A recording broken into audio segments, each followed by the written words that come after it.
I got a call about a disturbance. You need to leave, now. Officer, we're just having lunch with our kids. We haven't done anything wrong. Don't tell me what you've done. I can see exactly what's going on What are you here. talking about? We ordered food, we're eating Cause for a quietly. disturbance. If you don't leave in the next 30 seconds, I'm arresting all of you. What you're about to witness is a police officer walking into a family restaurant, targeting a black family eating lunch and threatening to arrest everyone, including the business owner who defended them. Officer Johnson Morrison thought he was enforcing the law. His body camera proved he was enforcing his prejudice. This is the story of how one Sunday afternoon at a small-town diner exposed years of discriminatory policing, led to a federal prison sentence, and changed how an entire community understood the difference between law enforcement and harassment. Officer Johnson Morrison had been with the Millbrook Police Department for 11 years when he walked into Betty's Diner on that Sunday afternoon in May 2023. He was 38 years old, a military veteran, and by his own description, someone who didn't tolerate disrespect or troublemakers. What Morrison called not tolerating troublemakers, his personnel file called something else. A pattern of complaints concentrated almost exclusively in minority communities. In 11 years, Morrison had accumulated 23 citizen complaints. 21 of them came from Black or Latino residents. The complaints followed similar patterns. Aggressive approach during routine interactions, threats of arrest for questioning his authority, targeting specific neighborhoods and businesses, refusing to provide badge numbers or supervisor information, filing reports that contradicted witness accounts. The department's Internal Affairs Division had investigated some of these complaints. Their conclusions were always the same: unable to substantiate, or officer acted within policy guidelines. Nobody seemed to notice or care that Morrison's complaints came almost exclusively from minority communities, while officers with similar years of service averaged 3 to 5 complaints total spread across all demographics. Morrison's supervisors knew he was old school and took no nonsense, which were code words for aggressive and inflexible. But he made arrests, wrote tickets, and looked good on paper. Nobody wanted to dig deeper into whether those arrests were justified or whether those tickets were warranted. Before we continue, where are you watching from? If this is your first time here, you need to hit that subscribe button right now. Stories like this get buried every single day because people watch, feel something, and then scroll away without taking action. Don't be that person. Subscribe. It takes 2 seconds, and it makes sure the truth doesn't stay hidden. Betty's Diner had been a Millbrook institution for 43 years. Bill Thompson had owned it for the last 15, taking over from the original Betty when she retired. It was the kind of place where everyone knew everyone, where the coffee was always fresh, and where families came for Sunday lunch after church. The diner was in what locals called the transition area, a neighborhood that had been predominantly white for decades but was gradually becoming more diverse as Black and Latino families moved in. Some longtime residents welcomed the change, others resented it. Morrison lived 3 blocks from Betty's Diner and ate there regularly. He'd noticed the demographic shift and made his feelings clear in conversations with other officers. The neighborhood's changing, not for the better, more problems now than there used to be. What he meant was more Black people now than there used to be. He didn't say it that explicitly, but everyone understood.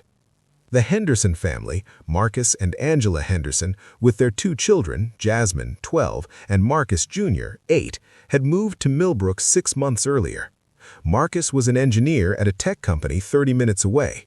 Angela was an attorney specializing in employment discrimination. They'd chosen Millbrook for its schools, its safe streets, and its small-town charm. They'd experienced some uncomfortable moments since moving in. Neighbors who didn't wave back, a few stares at the grocery store, one incident where someone left a note on their car questioning whether they belonged in this neighborhood. But nothing overtly hostile, nothing they couldn't handle. They had no idea that Officer Morrison had been watching them. He'd seen them at the grocery store, at the park, driving through the neighborhood, and each time something in his mind registered them as outsiders, as people who didn't fit, as potential problems. On Sunday, May 7, 2023, the Henderson family went to Betty's Diner after church. They were dressed in their Sunday best, Marcus in a suit, Angela in a dress, the kids looking sharp and well-behaved. They took a booth near the window, ordered lunch, and settled in for a quiet family meal. They had no idea someone was about to call the police on them for eating while black. The Henderson family had been at Betty's Diner for about 20 minutes when Charlotte Weber, a 67-year-old regular who'd been eating at Betty's for 30 years, decided they made her uncomfortable. She couldn't articulate exactly what made her uncomfortable. The family was sitting quietly, talking among themselves, eating their food. The children were well-behaved, no running around, no yelling, no throwing food. Marcus was cutting his son's pancakes while Angela helped Jasmine with her water glass. But Charlotte felt uncomfortable, and in her mind, feeling uncomfortable was enough reason to call 911. She stepped outside and dialed. The 911 call, later released through public records requests, was revealing. 911, what's your emergency? I'm at Betty's Diner on Maple Street and there's a situation here. What kind of situation, ma'am? There's a family here that's making me uncomfortable. Are they threatening you? Are they being disruptive? Well, no, but they don't belong here. They're being loud. Are they yelling or causing a disturbance? I mean, not exactly, but you can hear them talking and laughing. It's disruptive. The dispatcher, following protocol, sent the call through as a possible disturbance at Betty's Diner. The call notes included Charlotte's description, black family being loud and disruptive. Officer Morrison was 2 blocks away when he got the call. He smiled when he heard the location. He knew Betty's Diner. He knew the neighborhood, and he knew exactly what disturbance probably meant in this context. He activated his body camera as he pulled into the parking lot at 1:47 p.m. Department policy required cameras to be activated before any citizen contact. Morrison was religious about following that policy, not because he believed in accountability, but because he thought the footage protected him. He believed that his version of events, captured on his own camera, would always support his actions. He had no idea that this time, the camera would destroy him. Morrison entered the diner and immediately scanned the room.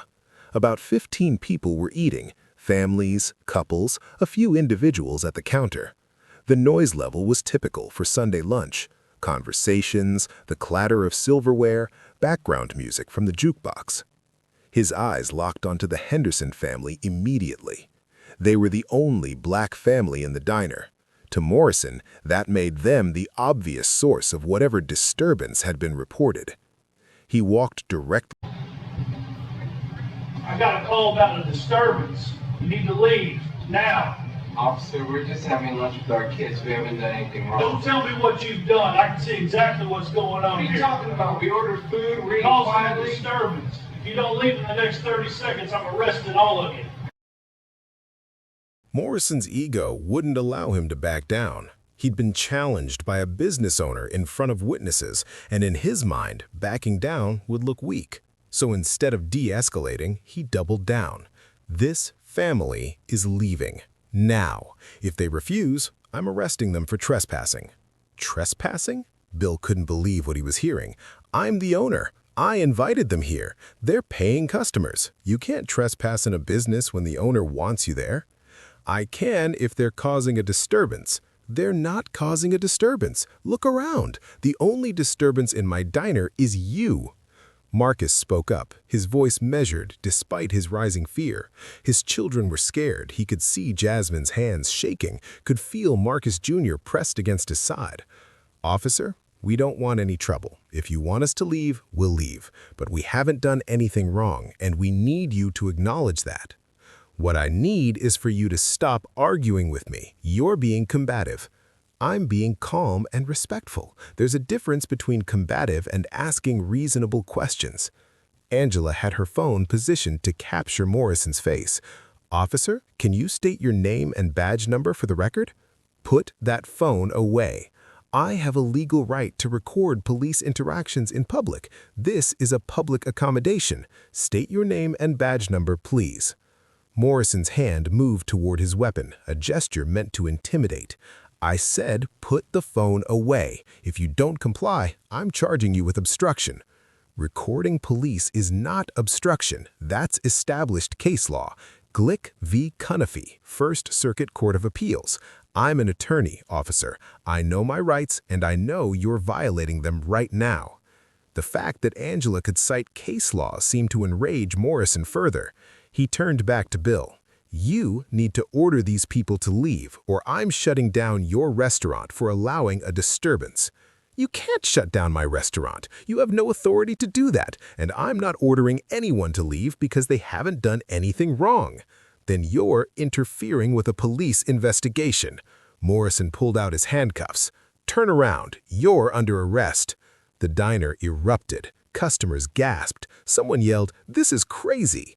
Another customer, an older white man named Frank Peterson, stood up from his booth. "Sir, sit down and stay out of this, or I'll arrest you too." "For what? For telling the truth?" Have you or someone you know experienced something like this? The comments are a safe space to share. But here's the thing. If you stay silent, nothing changes. Thousands of people will watch this video, feel outraged for 15 seconds, and then forget about it. Don't let that be you.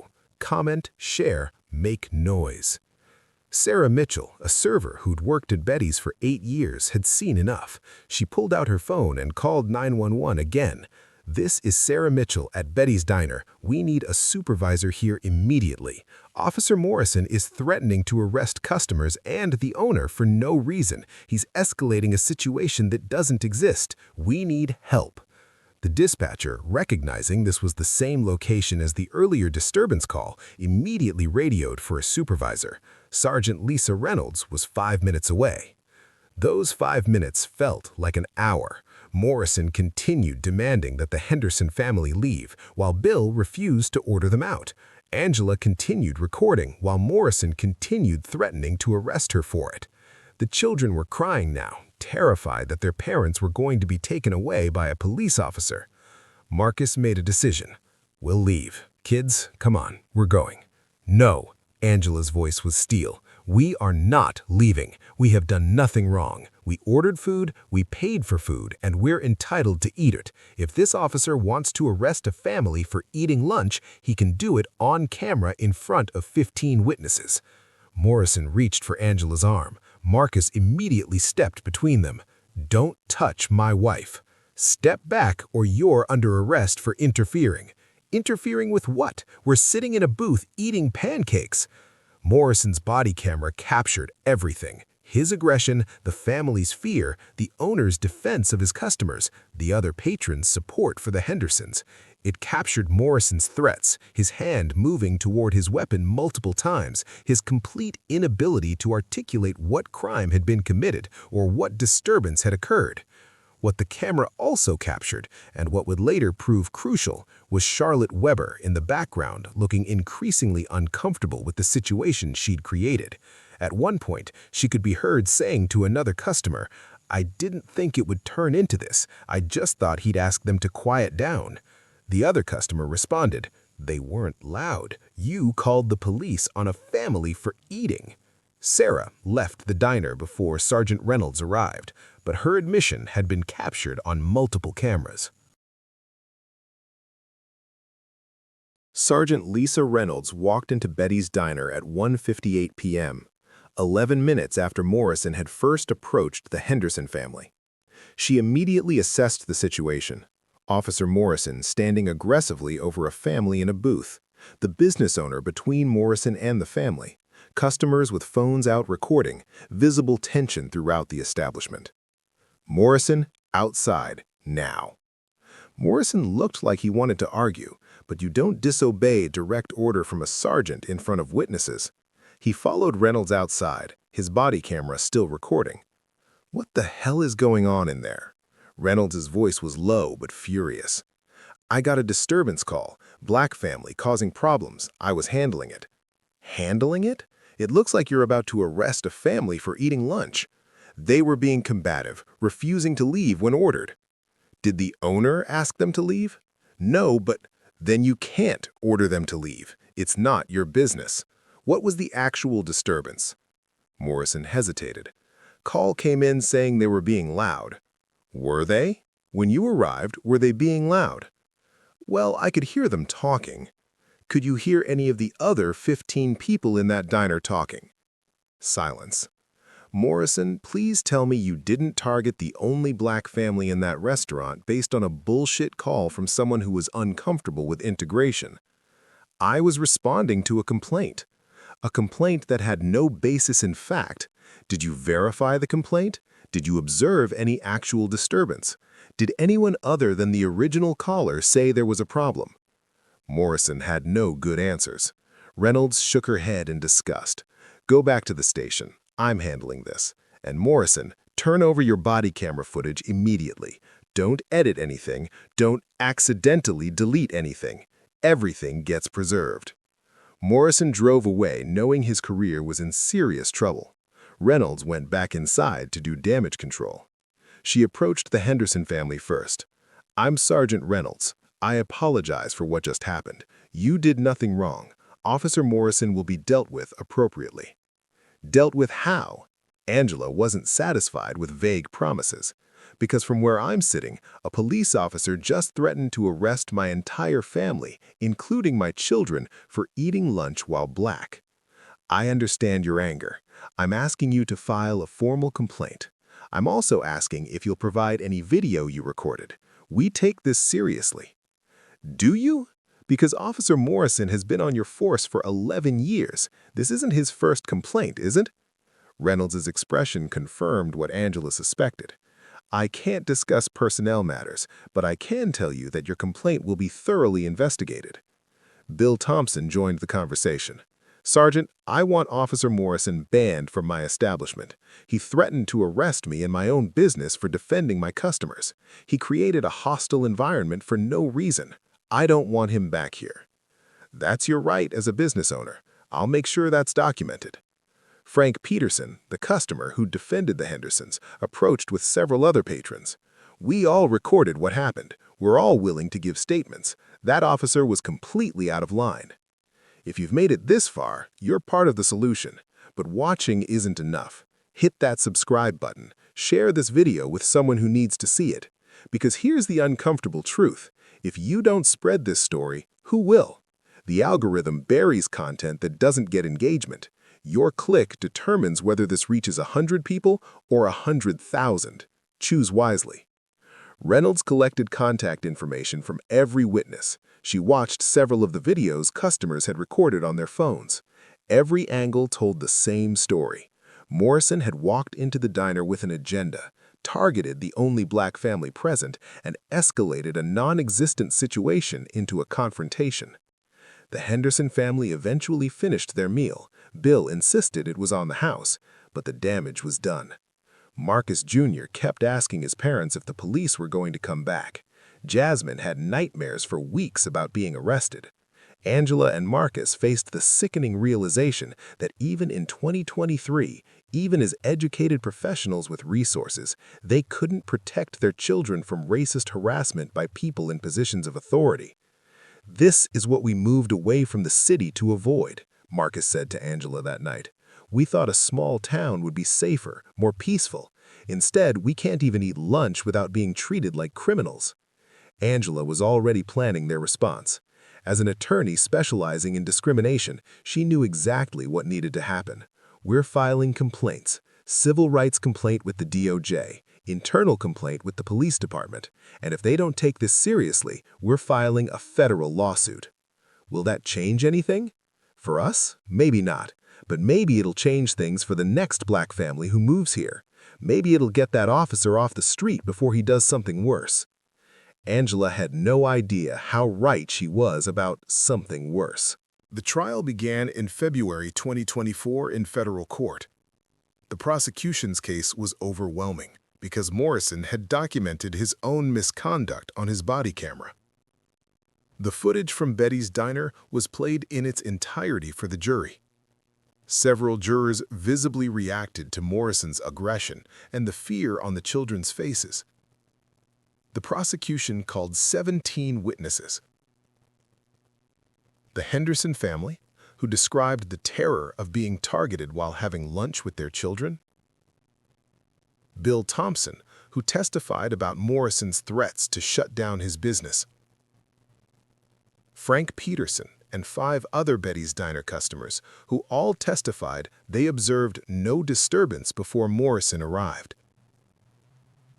Sergeant Reynolds, who testified about finding Morrison in an aggressive confrontation with a family over a non-existent complaint.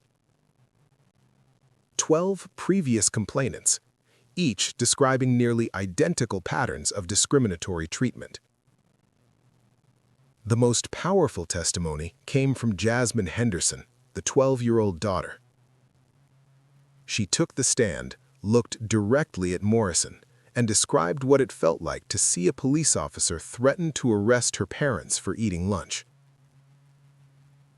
"I thought police were supposed to help people," Jasmine said, her voice shaking but clear. "But he made me feel like we were bad people just for being there.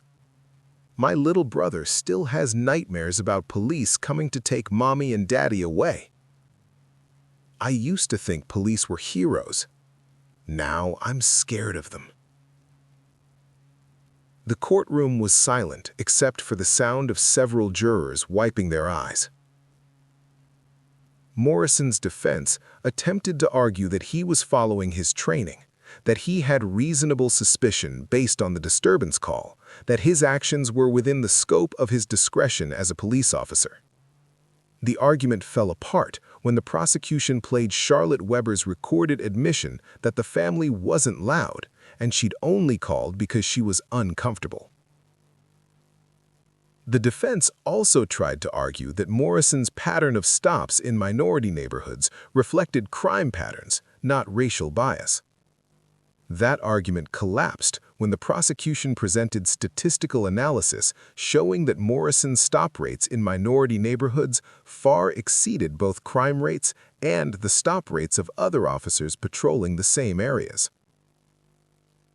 The jury deliberated for 6 hours over 2 days. They found Morrison guilty on all counts. At sentencing, Judge Patricia Martinez was unsparing in her remarks.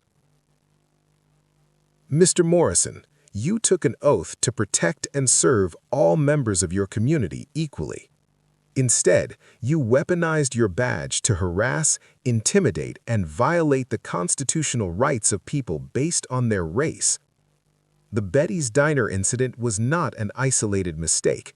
It was the visible manifestation of years of discriminatory policing that you somehow believed you were entitled to practice. You terrorized children. You threatened a business owner for defending his customers. You created a hostile environment in a family restaurant simply because you were uncomfortable with black people eating lunch in what you apparently considered your neighborhood. What makes your conduct even more egregious is that you documented it yourself on body camera, apparently believing that your authority would shield you from consequences. You were wrong." Federal sentencing guidelines recommend 37 to 46 months imprisonment for these offenses. Given the severity of your conduct, the pattern over many years, and your complete lack of remorse, I'm sentencing you to 46 months, 3 years and 10 months in federal prison, followed by 3 years of supervised release. Morrison showed no emotion as he was led away in handcuffs. His wife and 2 children sat in the courtroom gallery, their lives shattered by his choices. The Henderson family's civil rights lawsuit was settled before trial. The city of Millbrook and its insurance carrier paid $1.8 million, one of the largest settlements in the city's history. But more importantly, the settlement agreement included sweeping reforms. Mandatory changes. Creation of a civilian oversight board with subpoena power and independent investigative authority. Mandatory bias training for all officers, conducted quarterly. Early warning system to identify officers with patterns of complaints. Body camera footage review by independent auditors. Explicit prohibition on responding to disturbance calls based solely on someone's discomfort with another person's presence. Community policing initiatives in minority neighborhoods. Requirement that all complaints be investigated by outside agencies. The Henderson family also established the Marcus and Angela Henderson Civil Rights Fund, using $500,000 of the settlement to provide free legal representation to victims of police discrimination who couldn't afford attorneys. "We didn't want this money," Angela said at the fund's launch. "We wanted to eat lunch with our kids without being harassed. But since we were forced into this situation, we're going to make sure something good comes of it. No one should have to face what we faced without legal support."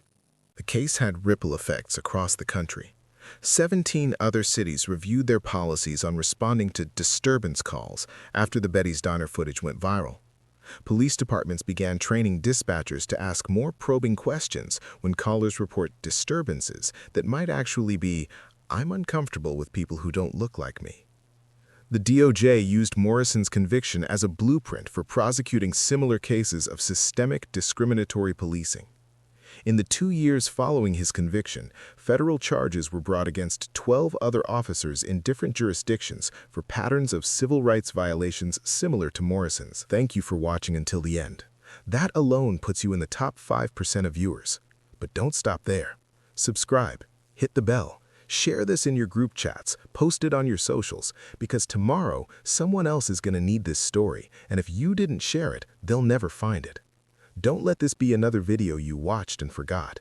Take action right now. The story of the Henderson family and Officer Morrison is about more than one bad traffic stop or one racist 911 call.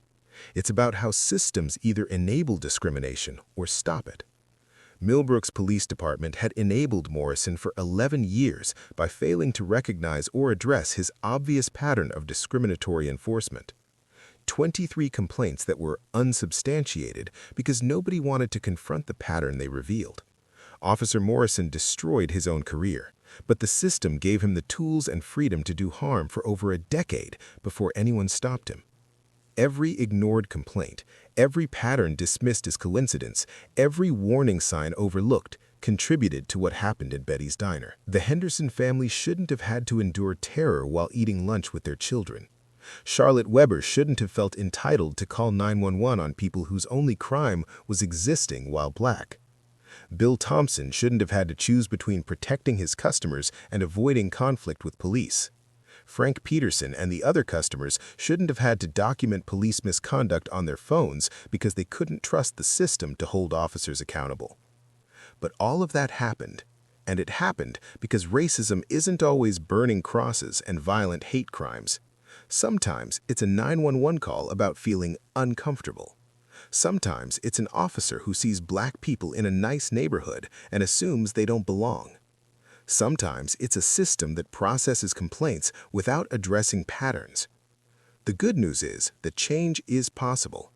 Millbrook reformed its police department. Morrison faced real consequences. The Henderson family received some measure of justice.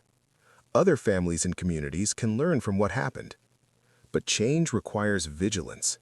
It requires people like Bill Thompson speaking up, people like Frank Peterson refusing to stay silent, people like Sarah Mitchell calling for supervisors when they see wrongdoing, people like Sergeant Reynolds investigating complaints seriously, people like Angela Henderson refusing to let injustice go unchallenged. What was the most shocking part of this story for you? Drop it in the comments. I read every single one. And remember, a body camera is only as effective as the system willing to review the footage and act on what it reveals. Morrison documented his own misconduct because he never believed he'd face consequences. That belief was almost correct. It took a perfect storm of video evidence, multiple witnesses, and a family with resources to fight back to finally hold him accountable. How many other Officer Morrisons are out there in departments that don't have body cameras or that have cameras but never review the footage? How many families experience what the Hendersons experienced but don't have an attorney mother who knows how to file federal complaints? How many Charlotte Webbers call 911 on people for making them uncomfortable and face no consequences? These are uncomfortable questions, but they're necessary questions if we want policing that serves everyone equally. Until next time, stay informed, stay vigilant, and never accept that harassment is the same thing as law enforcement.